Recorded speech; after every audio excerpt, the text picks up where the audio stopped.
தியேட்டரை தெடிக்க விடும் தலைவர் 173 படத்தின் மாசான டீசர். சூப்பர் ஸ்டார் ரஜினியின் 173வது படத்தை ராஜ்கமல் பிலிம்ஸ் தயாரிக்க உள்ளது. டான் படத்தை இயக்கிய சிபி சக்கரவர்த்தி இப்படத்தை இயக்க இருக்கிறார். ஜெயிலர் 2 படப்பிடிப்பு பணிகள் முடிவடைந்ததும் இப்படத்திற்கான படப்பிடிப்பு பணிகள் துவங்க இருக்கின்றன. தற்பொழுது படத்தில் மற்ற நடிகர்களுக்கான தேர்வு நடைபெற்று வருகிறது. ரஜினிகாந்த் தற்பொழுது நெல்சன் இயக்கத்தில் ஜெயிலர் 2 படத்தில் நடித்து வருகிறார். இப்படத்தின் இறுதிக்கட்ட படப்பிடிப்பு சண்டிகரில் நடந்து வருகிறது. இதில் ஷாருக் கான் மற்றும் ரஜினி இடையிலான காட்சிகள் படமாக்கப்பட்ட இருக்கின்றன. ஜெயிலர் 2 படத்தில் ஷாருக் கான் போலீஸ் நடிப்பது இந்தி ரசிகர்களுக்கிடையே படத்திற்கான வரவேற்பை அதிகரித்துள்ளது. இவர்களை தவிர்த்து ஜெயிலர் முதல் பாகத்தில் நடித்த சிவராஜ்குமார், ரம்யா கிருஷ்ணன், மோகன்லால், மிர்னா மேனன், யோகி பாபு ஆகியோர் இப்படத்தில் நடிக்கிறார்கள். புதியதாக விஜய் சேதுபதி, எஸ்.ஜே. சூர்யா, வித்யா பாலன் ஆகியோரும் இப்படத்தில் நடித்துள்ளார்கள். ஜெயிலர் 2 படப்பிடிப்பு நிறைவடைந்த கையோடு ரஜினி சிபி சக்கரவர்த்தி இயக்கத்தில் தலைவர் 173 படத்தில் நடிக்க இருக்கிறார். ஏப்ரல் மாதம் மத்தியில் ரஜினி சார் பட ஷூட்டிங் துவங்கும் என்று தெரிவித்துள்ளார் சிபி சக்கரவர்த்தி. ஏப்ரல் முதல் செப்டம்பர் மாதம் வரை ஷூட்டிங் நடக்குமா?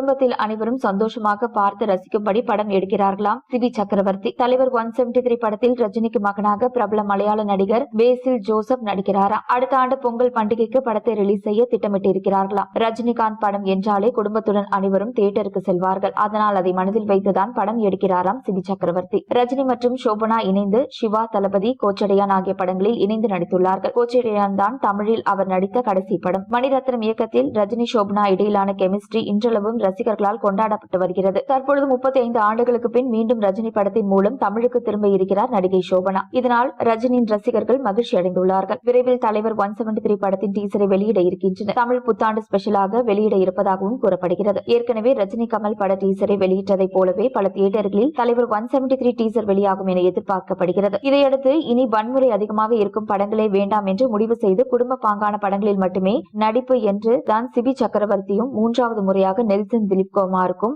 வாய்ப்பு கொடுத்திருக்கிறாராம் ரஜினிகாந்த்.